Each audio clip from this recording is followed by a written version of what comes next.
Muito bem, vamos continuar então estudando a nossa revista. O tema da revista é Conflitos da Vida, da editora Cristã Evangélica. E o tema de hoje é a aula número 5, Resposta Bíblica à Depressão. Então hoje nós vamos tratar a respeito desse assunto. E o nosso texto básico está lá em 1 Reis, primeiro livro dos Reis, capítulo 19. Vamos abrir então a palavra de Deus.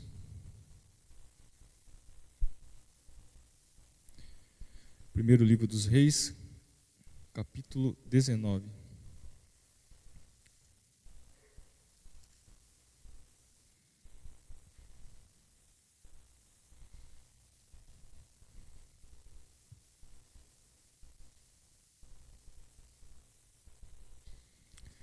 Nós vamos ler do verso 1 ao verso 18. Eu vou ler o primeiro versículo, depois cada irmão pode ler um versículo, aqueles que desejarem. 1 Reis, capítulo 19, do 1 ao 18, diz assim: Acabe fez saber a Jezabel tudo quanto Elias havia feito e como matara todos os profetas à espada.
Vamos orar mais uma vez, então, que Deus nos abençoe no estudo da sua palavra. Senhor Deus, nesse momento tão especial em que nos debruçamos no estudo da sua preciosa palavra, nós queremos rogar ao Senhor que aquilo que for dito aqui, ó Deus, seja com sabedoria, de acordo com a sua vontade, que o Senhor nos ajude a compreender, ó Deus, o que o Senhor tem a dizer a respeito da depressão, quando nós lemos a sua palavra, e que o Senhor nos ajude, Deus, ajude todas aquelas pessoas que sofrem esse mal, que o Senhor tenha misericórdia e graça, e derrame, Deus, do seu cuidado, do seu consolo. Nós rogamos a Ti em nome de Jesus Cristo. Amém.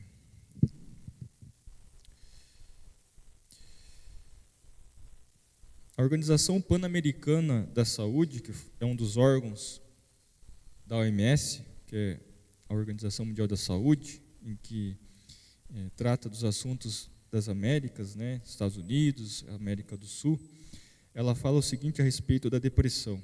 A depressão é um transtorno comum em todo o mundo. Estima-se que mais de 300 milhões de pessoas sofram com ele.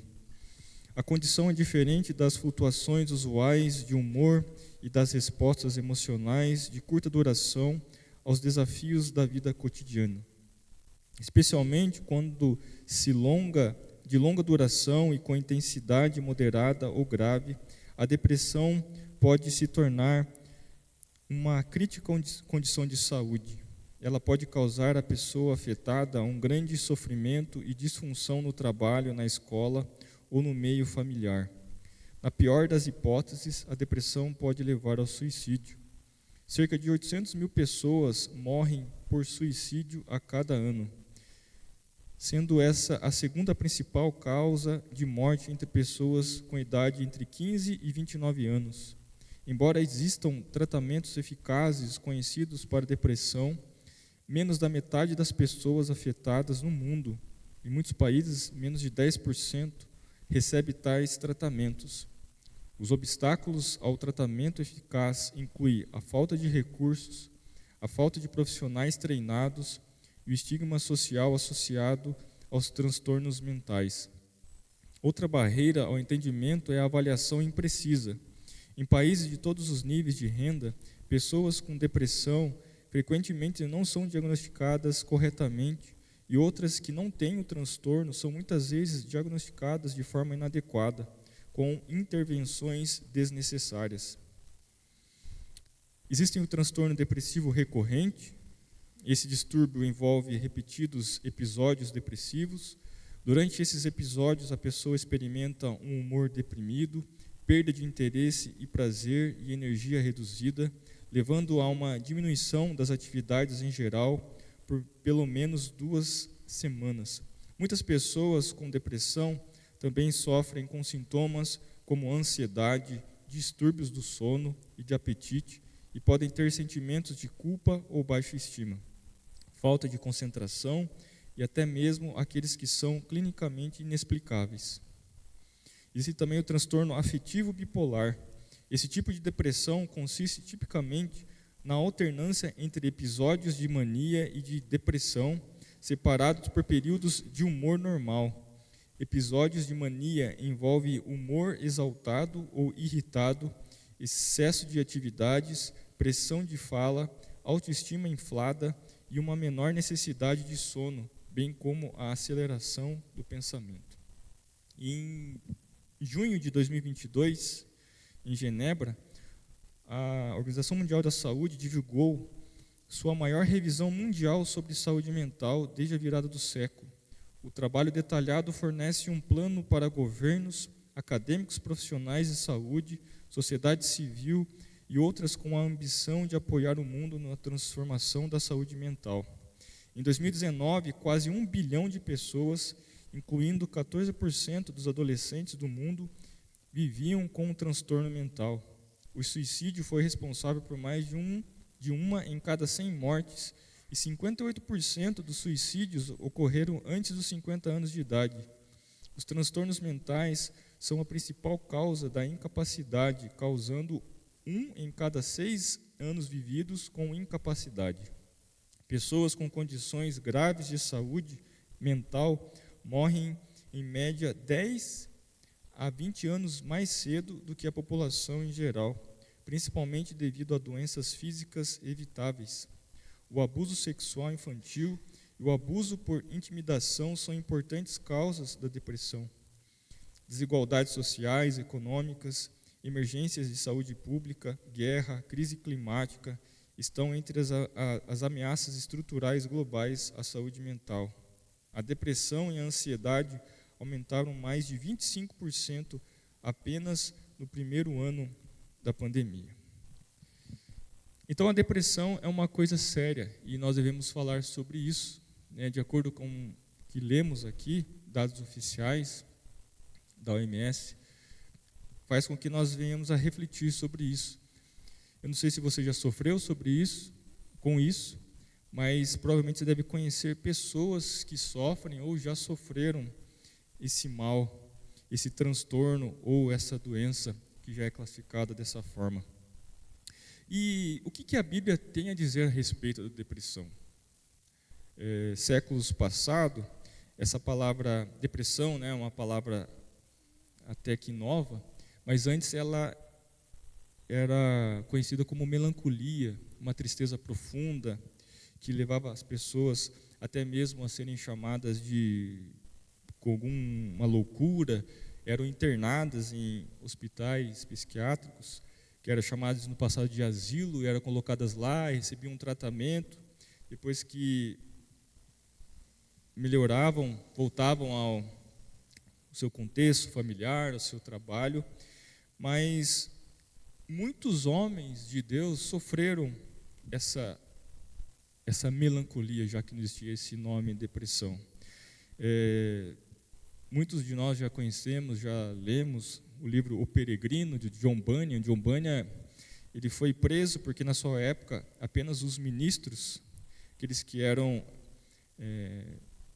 chamados pela Inglaterra, poderiam ter essa licença para pregar, mas John Bunyan ele não tinha essa licença, ou seja, esse ofício de uma forma legal, entre aspas, e ele pregava o evangelho. Ele foi preso várias vezes simplesmente por pregar o evangelho. E nessa época que ele esteve preso, ele ficou preso 12 anos, simplesmente por não ter essa credencial, né, um documento que o deixasse ser livre para pregar.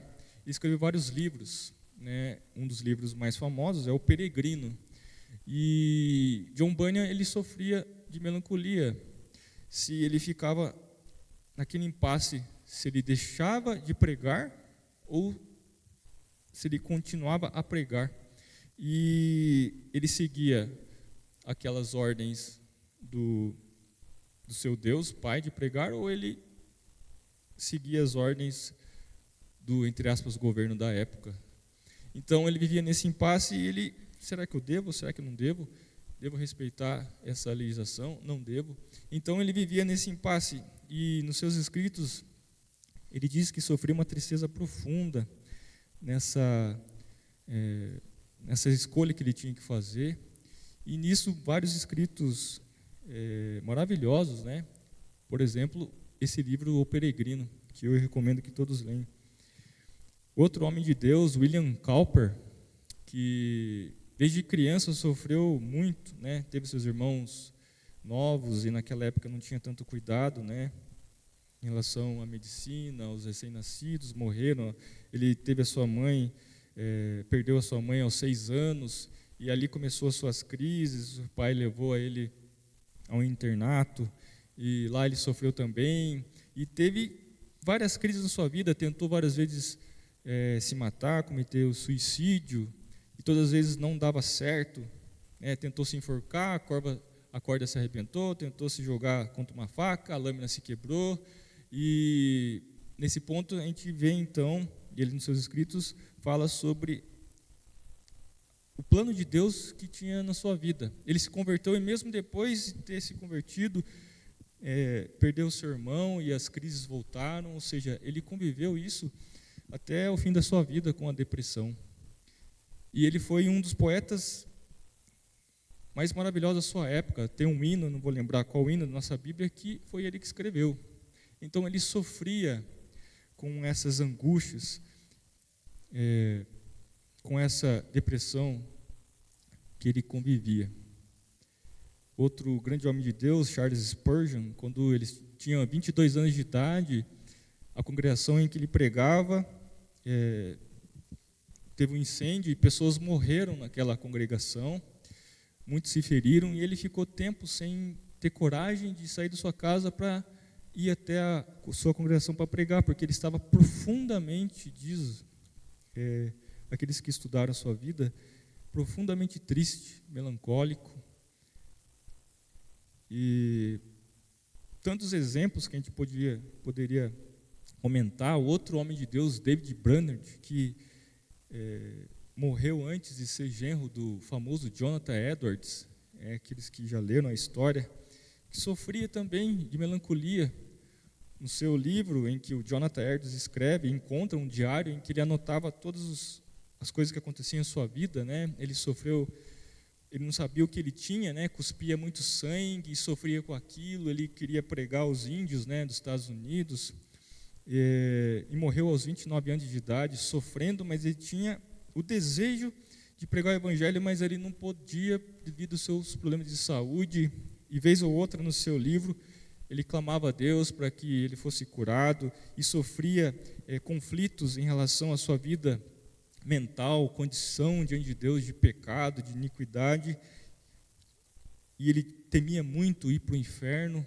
E ele conta isso, sendo um pregador, um missionário de Deus, e morre então aos 29 anos de idade, antes dos 30 anos, devido à tuberculose. Então, com esses exemplos antigos, mas certamente você deve conhecer pessoas da sua família, ou homens de Deus, mulheres de Deus, que sofrem com angústias e que precisam de um cuidado especial. O texto que nós acabamos de ler aqui trata de um grande profeta, homem de Deus que sofreu um período de muito medo, e aqui um pouco antes, né, do capítulo 18, todos nós conhecemos essa passagem, em que Elias ele derrota 450 profetas de Baal, em que ele desafia aqueles profetas colocando um animal, e esse animal deveria então ser sacrificado, e aqueles profetas clamariam ao seu Deus, e Elias clamaria ao Yahvé, ao Deus verdadeiro. E fogo do céu cai resumindo, né, naquele altar, e é consumido.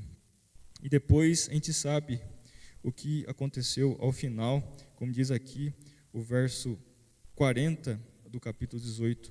Disse-lhe Elias: lançai mão dos profetas de Baal, que nenhum deles escape.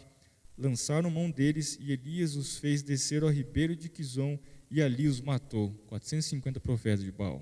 Logo em seguida, Elias ora, né, para que chova.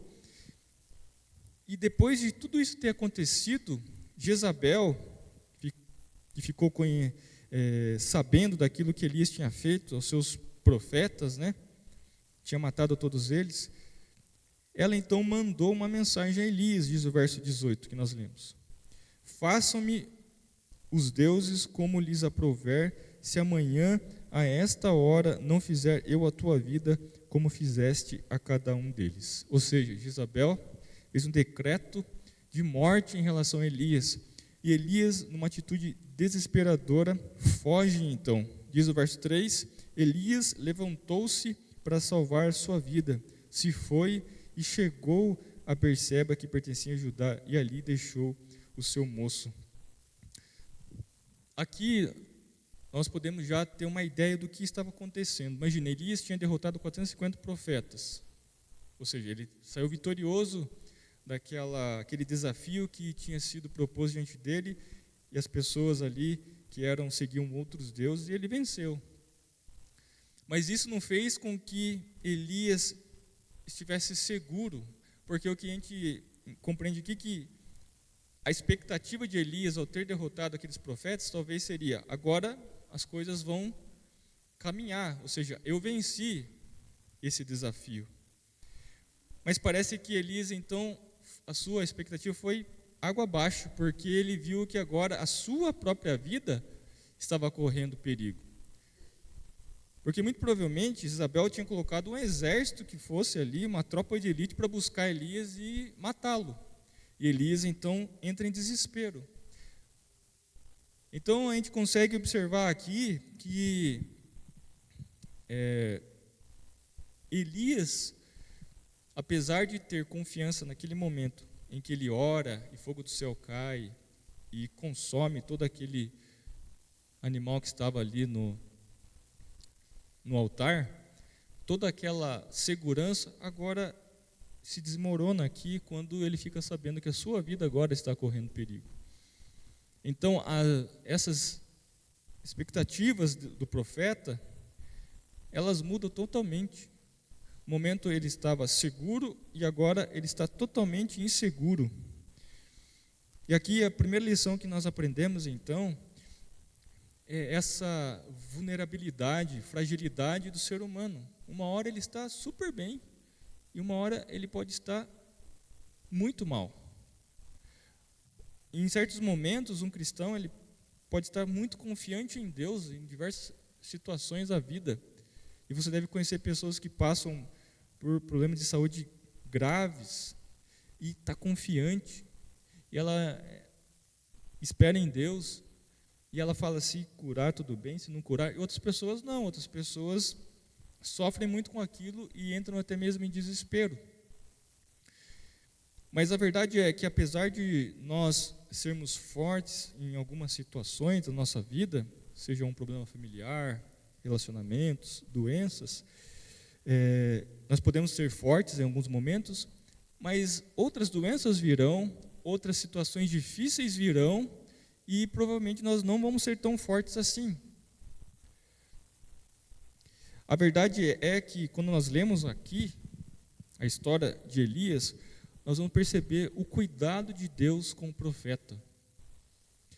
E quando Elias ele sai, então, ele vai até Berseba, diz o verso 4, ele mesmo, porém, se foi ao deserto, caminho de um dia, e veio e se assentou debaixo de um zimbro e pediu para si a morte. A situação de Elias era tão grave, o conflito interno era tão grave que ele preferia morrer do que tentar fugir e continuar vivendo essa vida de fuga. Perceba, a gente olha, nossa, mas Elias ele orou para Deus mandar fogo do céu, ele veio e mandou e matou 450 profetas, e agora o mesmo Elias ele pede a morte por causa de uma rainha. Perceba, é a condição humana de fragilidade, são os altos e baixos. E ele diz, basta, toma agora ao Senhor, ainda no verso 4, a minha alma, pois não sou melhor do que meus pais. Ele começa então a comparar a sua vida com outros crentes do passado que foram mais fortes do que ele, mesmo sabendo que o que tinha acontecido pouco tempo atrás. Deitou-se, diz o verso 5, e dormiu debaixo do zimbro. Eis que um anjo o tocou e lhe disse, levanta-te e come.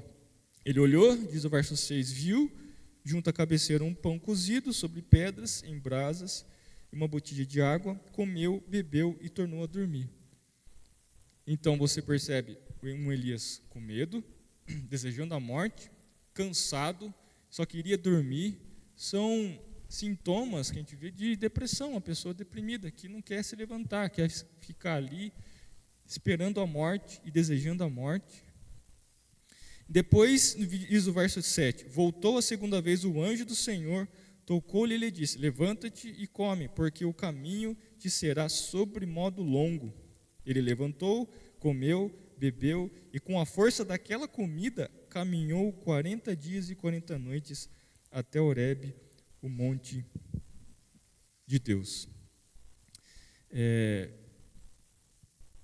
Imagina, né? Aquele alimento, e Deus o abençoou, fez com que ele tivesse força para caminhar 40, o mesmo Elias que caminhou um dia no deserto e se cansou, se fadigou e dormiu, foi o mesmo Elias então que recebeu aquela comida da parte de Deus e fez ele que caminhasse 40 dias e 40 noites e o fortaleceu. Um pouco tempo antes, né, disso acontecer, dessa perseguição de Jezabel a Elias, diz o verso 46 aqui, Elias ele teve vários momentos de coisas sobrenaturais, né, na sua vida acontecendo. Aqui no verso 46 do capítulo 18 diz que a mão do Senhor veio sobre Elias, o qual cingiu os lombos e correu adiante de Acabe até a entrada de Jezreel. Mas Acabe ele estava, andando o quê? De cavalo. Então a força que Deus deu a Elias fez com que ele conseguisse ir adiante daqueles que estavam a cavalo. Então você percebe Deus guiando a vida de Elias, mesmo ele vendo as coisas sobrenaturais acontecendo com ele, isso não fez com que ele não fosse atingido por esse momento de melancolia, tristeza, depressão. E aqui nós vemos o cuidado de Deus alimentando Elias, fortalecendo Elias fisicamente para que ele pudesse continuar então. E aqui nós vemos Elias dialogando aqui com Deus no verso 9 em diante, em que fala: ali entrou numa caverna, onde passou a noite, e eis que lhe veio a palavra do Senhor e disse: que fazes aqui, Elias? Porque Elias deveria continuar a sua caminhada. Ele respondeu: tendo sido zeloso pelo Senhor, Deus dos exércitos, porque os filhos de Israel deixaram a tua aliança, derribaram os teus altares, mataram os teus profetas à espada, e eu fiquei só, e procuram tirar minha vida. Disse-lhe Deus: sai e põe-te nesse monte perante o Senhor. Eis que passava o Senhor, e um grande e forte vento fendia os montes e despedaçava as penhas diante do Senhor. Porém o Senhor não estava no vento.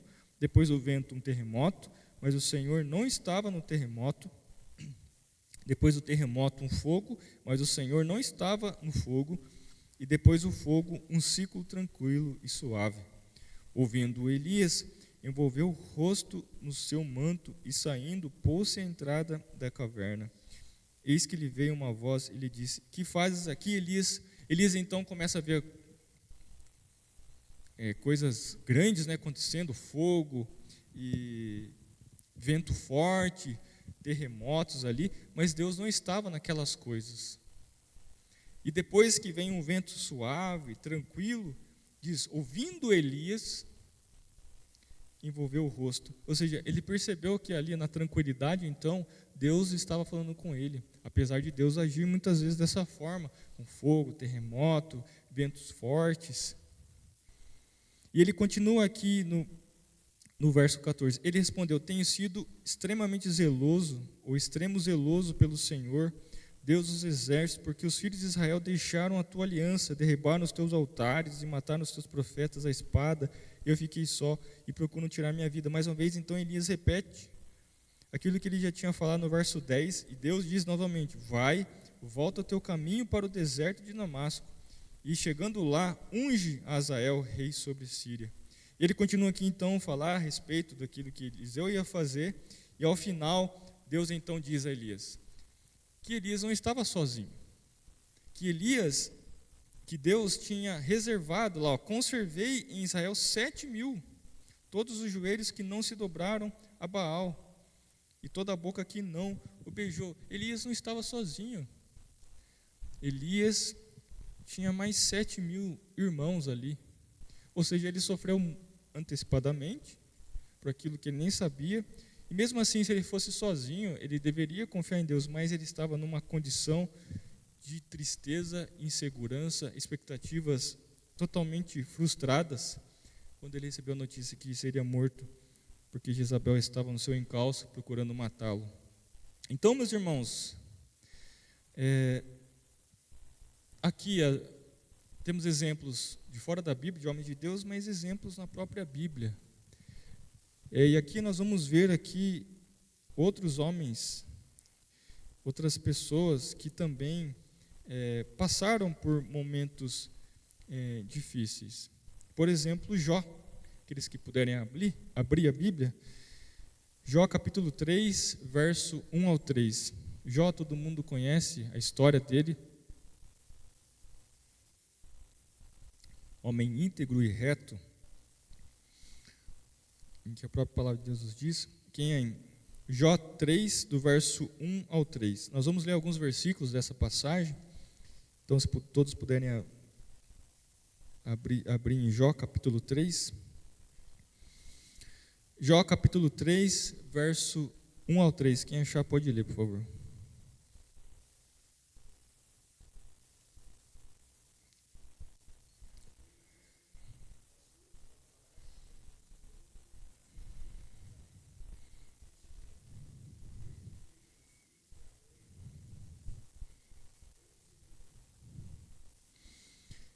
O que Jó fez aqui? O que ele pediu indiretamente, assim, né? Que era bom ele nem ter nascido, ou seja, é bom que ele tivesse morto. Verso 10 ao 11. Quem achar pode ler aí, quem tiver aberto em Jó 3. 10 ao 11.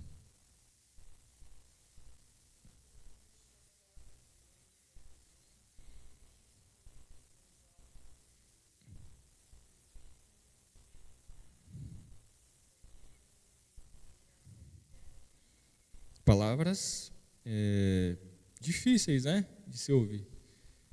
Ele desejava que sua mãe o quê? Que diz aqui o verso 17, ali os maus, ou melhor, 16, ou como aborto oculto, eu não existiria, como crianças que nunca viram a luz.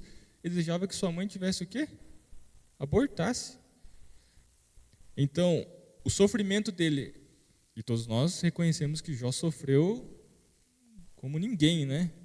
Com exceção do Senhor Jesus, foi um homem que mais sofreu na sua vida. E ele começa a pensar, trazendo lá do início, né, que era melhor a mãe dele nem tivesse dado à luz, ou mesmo engravidasse, né, dele. O verso 24 ao verso 26, de Jó 3 mesmo.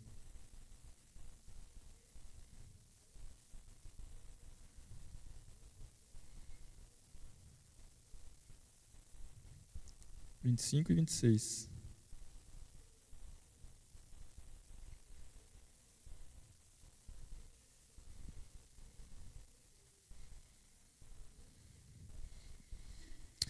Jó ele estava sofrendo não somente fisicamente, ele tinha perdido todos os filhos em um dia só, né? Sofrendo doenças, perdeu todos os seus bens. E aqui você percebe um Jó que ele não tem paz, ele não tem sossego, ele está sofrendo, um servo de Deus. Depois nós vemos mais à frente Deus dialogando, e mesmo assim Jó tendo alguns argumentos, e no final da sua vida nós sabemos o que acontece. Deus restaura a vida de Jó, a sua saúde, a sua alegria, e ele sabe o porquê ele passou por tudo aquilo. Apesar de não saber quem estava por trás, que era o diabo, né? Tudo estava acontecendo nos bastidores. Jó estava sofrendo e não estava sabendo os motivos. Ele não descobriu o motivo, o porquê de tudo aquilo. Porque se você observar a vida de Jó, por que ele passou por aquilo? Ele cometeu algum pecado e Deus foi lá e fez o que fez, permitiu que o diabo tocasse na vida dele? Não conta nada disso, né? Mesmo sabendo que Jó era um pecador como qualquer um, mas ele não fez um pecado, não cometeu um pecado específico para sofrer aquilo que ele sofreu. Aqui um outro exemplo, né, talvez o maior deles, de um homem de Deus que sofreu e sofreu muito, e passou por situações de melancolia, muita tristeza, como nós vemos aqui no verso 26, que ele não tinha sossego, não tinha descanso. Ele era a todo momento perturbado.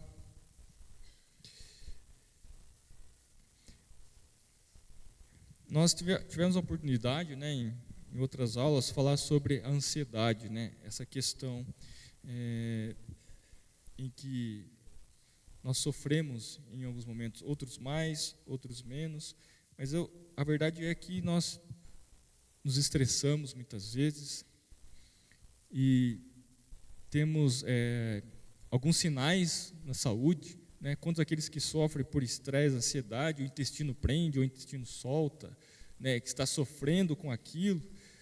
a cabeça não consegue processar direito as coisas. E o Senhor Jesus falou a respeito disso, né?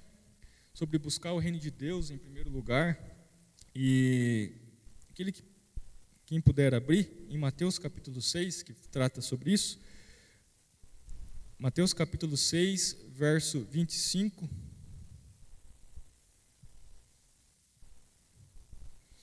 Quem achar pode ler, e depois verso 32 ao 34. Mateus capítulo 6, verso 25.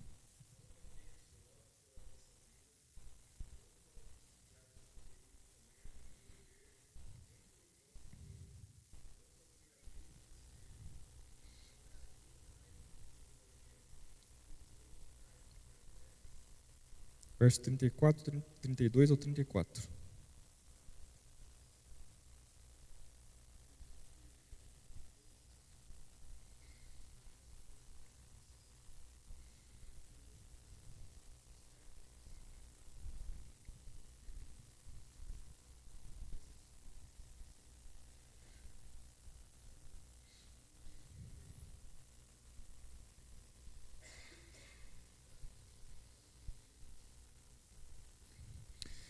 Alguém pode abrir também em Filipenses, capítulo 4, do verso 6 ao 9. Filipenses 4, do 6 ao 9. São alguns textos que falam sobre ansiedade e que também têm relação com essas preocupações e que afetam todos nós em relação também à depressão. Filipenses 4, 6 a 9.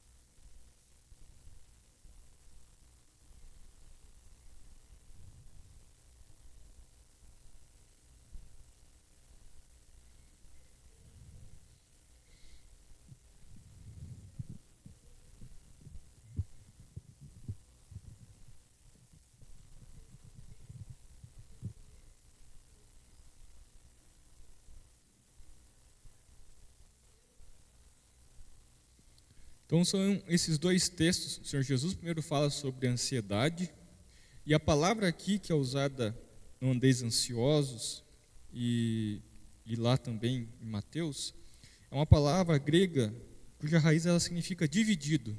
Ou seja, essa palavra, a tradução, e realmente ela nos diz muito. A mente que está ansiosa, que está inquieta, ela está dividida, ela não consegue conceber uma coisa só e conseguir sair daquilo. Ela não consegue visualizar os caminhos, são vários. Não é à toa, então, e outra tradução boa é inquieta, a pessoa é inquieta. O Senhor Jesus, ele usa essa palavra, portanto, não vos inquieteis com o dia de amanhã, ou seja, com o que pode acontecer, porque basta o dia o seu próprio mal, nós não devemos viver dessa maneira. Mas nós sabemos que algumas vezes nós temos essa dificuldade. E apesar do apóstolo Paulo falar, não andeis ansiosos de coisa alguma, e aqui a gente fica numa sinuca de bico, né? Coisa alguma é coisa alguma. Nós sabemos que nós não devemos andar ansiosos de coisa alguma, mas em algumas situações nós não conseguimos construir as coisas porque a nossa mente está dividida, a nossa cabeça está dividida devido à ansiedade. E de que forma, então, eu vou viver? A resposta bíblica à depressão é que, apesar de nós termos essas dificuldades em tentar resolver as situações, como nós vemos aqui Elias e outros homens de Deus, é que em algumas situações existe sim a forma clínica de ser resolvida, mas não são todas as situações que, dessa forma, que as coisas devem ser resolvidas. Como a própria Organização Mundial de Saúde, que nós vemos aqui, em alguns casos, as pessoas não são diagnosticadas de maneira correta.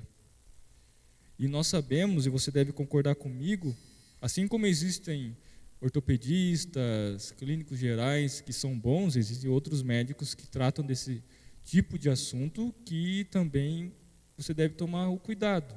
Então, nós temos que tomar o cuidado em relação a esse tema específico.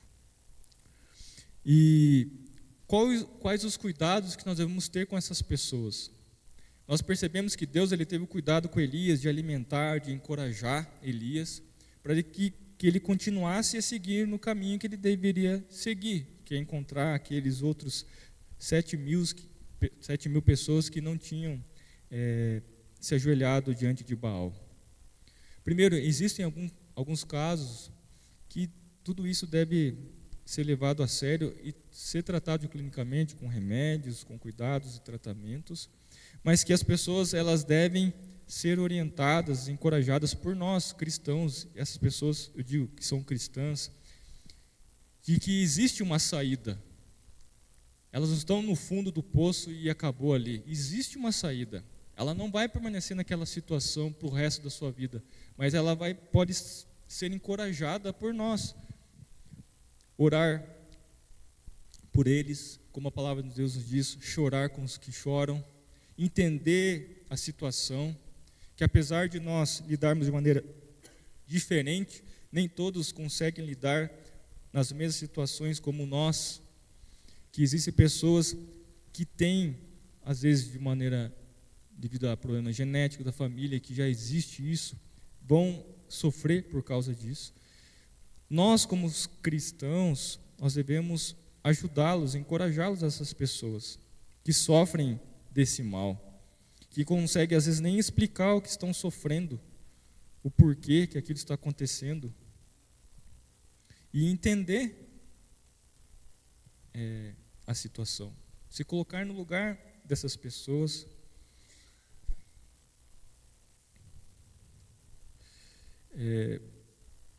E nós que, graças a Deus, se você não está passando por isso, porque se você já conviveu ou já conversou com alguém que já passou pela depressão, deve ter, no mínimo,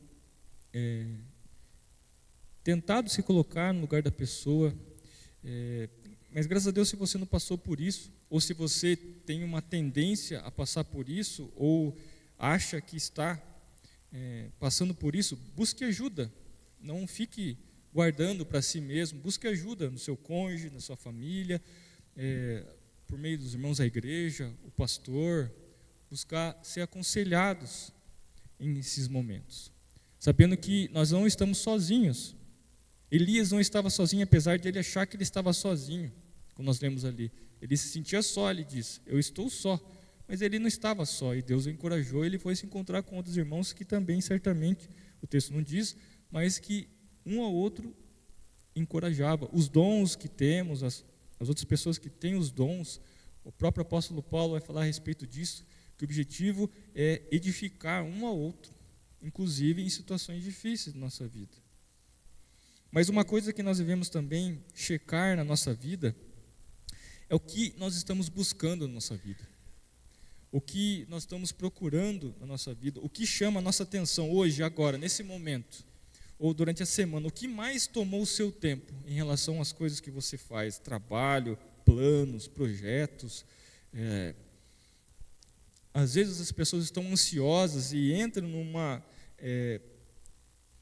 num tipo de melancolia e tristeza, porque elas se esqueceram onde elas devem buscar descanso, satisfação. Então, comece a reparar na sua vida o que você tem mais procurado, por exemplo, na internet. Sobre o quê? Sobre que assunto? Sobre que coisa?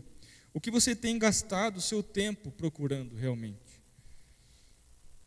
Que pessoa ou coisa desejada está alimentando a sua melancolia, tristeza? Então, fuja dessas coisas, porque às vezes nós esquecemos que aquilo que nós estamos procurando está te deixando mais ansioso ainda, mais deprimido ainda, mais triste ainda.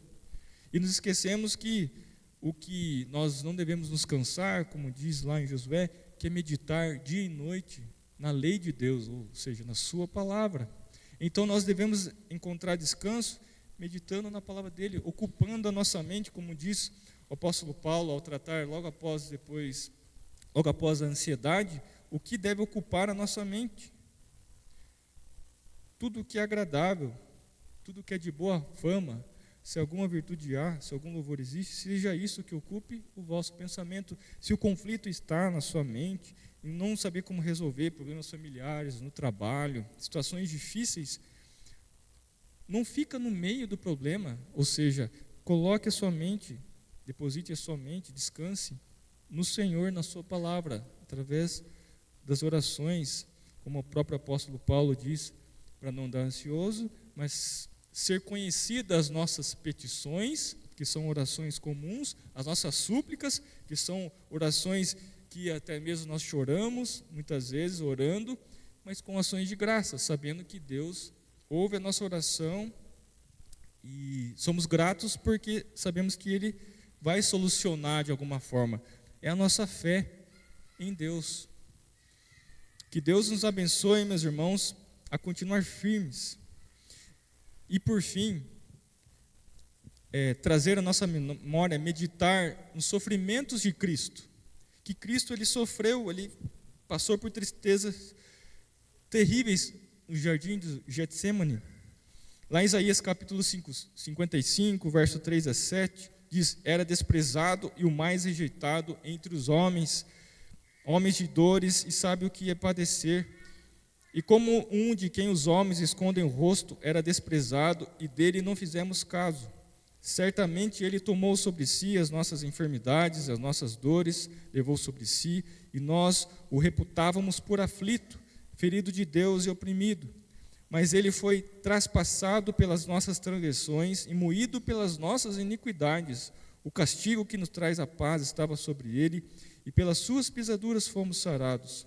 Todos nós andávamos desgarrados como ovelhas, cada um se desviava pelo caminho, mas o Senhor fez cair sobre ele a iniquidade de nós todos. Ele foi oprimido, humilhado, mas não abriu a boca.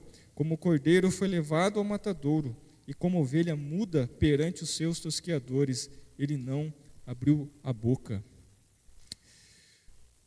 Certamente um dia, meus irmãos, nós estaremos livres de toda doença, inclusive o problema da depressão.